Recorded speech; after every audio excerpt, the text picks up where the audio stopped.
साधु कड़ी तपस्या कर रहा था और तपस्या के वक्त ही उस गांव में बाढ़ आ जाती है। लोग सब घर छोड़ के जा रहे हैं, अपने आप को बचा रहे हैं। तो एक ने देखा तो साधु को अलर्ट करा कि चलो वरना तुम डूब जाओगे। साधु बोला कि मुझे कुछ नहीं होगा, मुझे ईश्वर बचा लेगा। मैं इतने सालों से कड़ी तपस्या कर रहा हूँ, वो मुझे बचा ही लेगा। थोड़ी देर बाद में पानी कमर तक आ गया, वहाँ पे नाव निकलने लगी। एक आखिरी नाव जा रही थी, लोगों ने कहा कि आ जाओ वरना डूब जाओगे। साधु ने कहा मुझे कुछ नहीं होगा, तुम जाओ, मुझे ईश्वर बचा लेंगे। अब पानी इतना बढ़ चुका था कि साधु को पेड़ के ऊपर चढ़ना पड़ गया। वहाँ पे हेलीकॉप्टर्स जा रहे थे काफी सारे। एक आखिरी हेलीकॉप्टर की नजर पड़ी साधु पर और रस्सी फेंक कर कहा कि रस्सी को पकड़ लो, ये आखिरी हेलीकॉप्टर है, आप डूब जाओगे। तो साधु ने कहा कि आप चले जाओ, मुझे ईश्वर बचा ही लेंगे। और इस तरह से साधु की डूबने से मौत हो जाती है। मरने के बाद में वो ईश्वर से कहता है कि मुझे आपने बचाया क्यों नहीं, मैंने जिंदगी भर आपके लिए तपस्या करी और आपने मुझे बचाया नहीं। ईश्वर ने कहा कि मूर्ख इंसान, मैं 3 बार ही आया था, तीनों बार मैं ही तो था। एक बार पैदल, एक बार नाव के साथ और एक बार हेलीकॉप्टर के साथ। जब मौके होते हैं तब हम पता नहीं किसका इंतजार कर रहे होते हैं और हम एक्शन नहीं लेते हैं, और उसके बाद में जब वक्त निकल जाता है हम पछतावा करते हैं। अगली स्टोरी। कुछ बंदरों को एक पिंजरे में डालकर पिंजरे में केले लटका दिए गए। अब जैसे ही कोई बंदर केले खाने के लिए पास में जाता तो ऊपर से ठंडा पानी गिरा दिया जाता।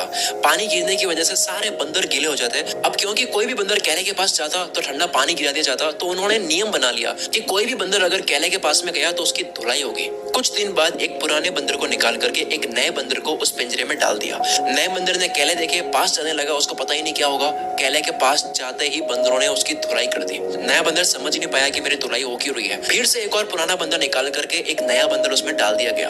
अब जैसे ही वो नया बंदर फिर से केले देखता है, पास जाता है, उसकी भी धुलाई होती है। लेकिन इस बार इस धुलाई में पिछला वाला नया बंदर भी शामिल था, जिसको पता ही नहीं है कि धुलाई करनी क्यों है। ऐसे करते करते सारे पुराने बंदर जिनको पानी वाली बात पता है उनको निकाल करके नए बंदर डाल दिए जिनको पता ही नहीं है कि धुलाई करनी क्यों है। और इस तरह से सब एक दूसरे की धुलाई कर रहे थे। किसी को नहीं पता कि धुलाई क्यों कर रहे हैं। हम सब अपने सपनों को इसी तरह पीटते हैं। क्यों पीट रहे हैं किसी को नहीं पता, बस सिखाया गया है, कुछ सिस्टम बना दिया गया है, क्यों है पता ही नहीं है। हो सकता है किसी के ऊपर ठंडा पानी गिरा होगा, यानी कि वो फेल हुआ होगा, जिसकी वजह से उसने कोई नियम बना लिया। अब लेकिन दिक्कत यह है कि आपके ऊपर वो ठंडा पानी नहीं गिरने वाला है, यानी कि आप फेल नहीं होने वाले हो। फिर भी आप उस पुराने नियम को मान रहे हो जो कि तब बना था जब वो फेल हुए थे, जब उनके ऊपर ठंडा पानी गिरा था। अगली कहानी। क्या आपको पता है कि बर्तन में पानी डालकर उसमें मेंढक डालें और उसको गर्म करें धीरे धीरे, तो मेंढक टेम्परेचर के अकॉर्डिंग अपने आप को एडजस्ट करना शुरू कर लेता है। लेकिन कहानी यहाँ से शुरू होती है। जब पानी गर्म होते होते एक लिमिट से ज्यादा गर्म हो जाता है तब वो अपने आप को एडजस्ट नहीं कर पाता है और वो बाहर आ नहीं पाता है,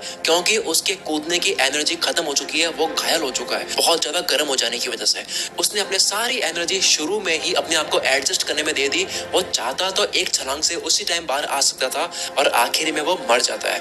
मेंढक की मौत किससे हुई? गर्म पानी से नहीं हुई। मौत हुई राइट टाइम पर जंप ना लेने की वजह से। अच्छे वक्त का इंतजार मत करो, बस कूद जाओ, उसके बाद में सही कर दो। सब सही करने का सोचकर मत कूदो, क्योंकि कभी नहीं कूद पाओगे। और कहते हैं कि सबसे अच्छा कूदने का वक्त तब होता है जब आप तैयार नहीं होते हो, क्योंकि कूदने के बाद तैयारी होती है। अगली स्टोरी। एक औरत को अपनी सांस पे बहुत गुस्सा आता था। वो गई ऐसे इंसान के पास जो जहर दे सके। उसने कहा कि मैं जहर देता हूँ, पर इसको थोड़ा थोड़ा करके खिलाना है और 2 महीने बाद मौत हो जाएगी आपके सांस की। पर 2 महीने तक अपने सांस से अच्छे से बात करनी होगी, ध्यान रखना होगा ताकि तुम्हारे पति को 1% भी शक ना हो। 2 महीने तक उसने थोड़ा थोड़ा रोज जहर दिया। बहुत मोहब्बत से रहती। उसका मन करता कि एक ही दिन में सारा जहर दे दे, लेकिन ऐसा करने से उसके पति को शक हो जाएगा, इसलिए उसने पहले बनाई। 2 महीने रोज थोड़ा थोड़ा जहर दिया, अपने सास के साथ में अच्छे से रही।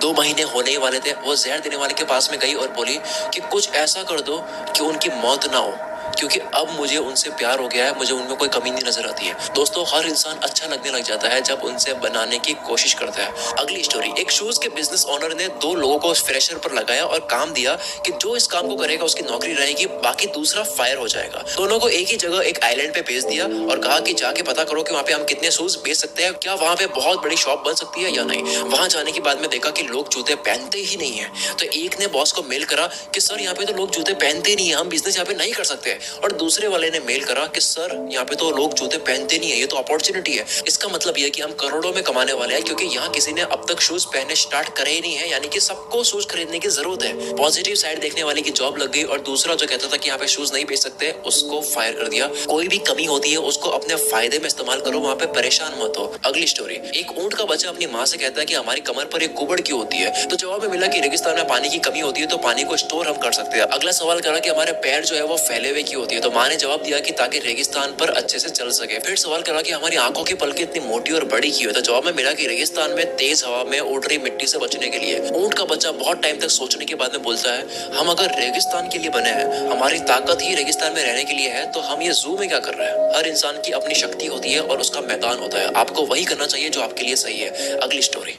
एक राजा की आंखों में जलन हो रही थी, किसी तरह का इन्फेक्शन हो गया था। डॉक्टर से चेक करवाया तो पता लगा कि एक ऐसा इन्फेक्शन हो गया है जिसमें आप हरे कलर के अलावा कोई भी कलर देखोगे तो आपकी आंखों में जलन होगी और आंखें खराब होगी। एक टाइम के बाद आप अंधे भी हो सकते हो। राजा महल गया, सारे आदमी बुला दिए और कहा कि जितनी भी रोड है, जो भी जगह है जहाँ से मैं निकलता हूँ, वो सब हरा कर दो। हरे कलर के अलावा मुझे कोई कलर नहीं दिखना चाहिए जहाँ पे मैं चाहता हूँ। पूरा गाँव, रोड, बिल्डिंग, जो चीजें सब कुछ हरा कर दिया, आसपास सब कुछ। और ऐसा करने में बहुत पैसा भी खर्च हो रहा था, पूरा गांव हरा करना था यार। एक इंटेलिजेंट इंसान वहां से निकल रहा था, देखा कि यार ये सब कुछ हरा क्यों है। तो किसी से पूछा कि हरा क्यों है, तो कहा कि यार एक राजा है, उनको कोई इन्फेक्शन हो गया है, वो हरे कलर के अलावा कोई और कलर देखेंगे तो उनको दिक्कत होगी। वो इंटेलिजेंट इंसान राजा के पास में गया और कहा करोड़ों रुपए खर्च करने की कोई जरूरत ही नहीं थी, पूरे गाँव को हरा करने की कोई जरूरत ही नहीं थी, 100 रुपए का हरे कांच का चश्मा ही पहन लेते हैं। बड़ी प्रॉब्लम का जरूरी नहीं है कि सोल्यूशन भी बड़ा हो, कई बार आसान सोल्यूशन सामने होता है, उसको देख नहीं पाते हैं क्योंकि हम आसान चीजें इग्नोर करते हैं। इसलिए अगली कहानी भी इसी के ऊपर है कि एक बार एक जादूगर था,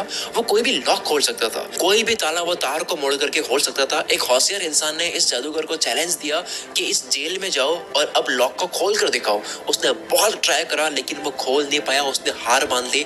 होशियार इंसान कहता है कि तूने बहुत ताले खोले होंगे लेकिन ये नहीं खोल पाया, पता है क्यों? क्योंकि ये अनलॉक था, इसको मैंने लॉक करा ही नहीं था। कई बार जो नहीं है वो भी हम सॉल्व करने लग जाते हैं, यानी कि बेवजह सोचने लग जाते हैं। अगली स्टोरी, ये आखिरी स्टोरी बड़ी इंटरेस्टिंग है। एक राज्य में हर 5 साल में एक नया राजा बनाया जाता है और 5 साल कंप्लीट होने के बाद में उस राजा को एक ऐसे जंगल में भेज देते हैं जहाँ पर जंगली जानवर होते हैं और वो जानवर ही खा लेते हैं उस राजा को। एक राजा के 5 साल कंप्लीट हुए, उसको जंगल में भेज दिया गया और अब आया चालाक राजा। जब ये चालाक इंसान राजा बन जाता है तब वो लोगों से पूछता है कि 5 साल कंप्लीट होने के बाद में आप ऐसा कौन सा जंगल है जहाँ पर भेज देते हो। वो राजा अपने लोगों के साथ में उस जंगल में जाता है, देखता है कि वो काफी घना जंगल है, वहाँ पर काफी राजाओं की बॉडीज भी पड़ी है। राजा सोचता है कि 5 साल के बाद में मेरा भी ये हाल होने वाला है। उसने दिमाग लगाया और पहले ही साल में जंगल के सारे पेड़ कटवा दिए, जानवर हटवा दिए और दूसरे साल में डेवलपमेंट का काम शुरू कर दिया। रोड बननी शुरू हो गई, बिल्डिंग बननी शुरू हो गई, खेती होनी शुरू हो गई, गरीबों के रहने के लिए कुछ जगह बना दी, स्कूल कॉलेज सब बनानी शुरू कर दिए। 5 साल कंप्लीट होने से पहले जंगल का नाम और निशान मिटा लिया। ये सब करते करते राजा ने पैसे भी बहुत ज्यादा सेव कर लिए अपने लिए।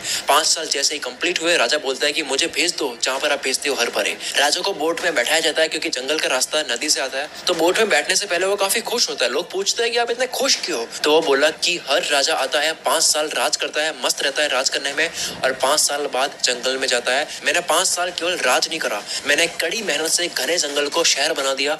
मेरे 5 साल यहाँ कंप्लीट हो चुके हैं, अब मैं जिंदगी भर वहाँ राज करूंगा जहाँ जा रहा हूँ। क्योंकि राजा ने सेविंग भी करी थी तो वह पैसा लेकर वहाँ चला जाता है और इस नए जगह में उसकी इज्जत भी होती है क्योंकि गरीबों को बहुत घर भी दिए होते हैं। आप आज मेहनत करो कल के भविष्य के लिए। अब तक के लिए सिर्फ इतना ही गाइस। अगर आपको ये वीडियो थोड़ी भी अच्छी लगी है ना तो कमेंट करके जरूर जाना, और अगर आपको पता नहीं चल रहा है कि कमेंट में क्या लिखे यार, तो सिर्फ कमेंट में यस लिख देना कि यस, इस वीडियो की वजह से मेरी लाइफ में थोड़ा सा बदलाव आया है। आपकी कमेंट्स देखकर मेरा हौसला बढ़ जाता है अगली वीडियो को और अच्छी बनाने के लिए। तो यस कमेंट करके जरूर जाना। मिलते हैं हम अगली वीडियो में। Wish you all the very best. मैं शकील कुल मित्र से आपके सपनों को सपोर्ट करता हूँ।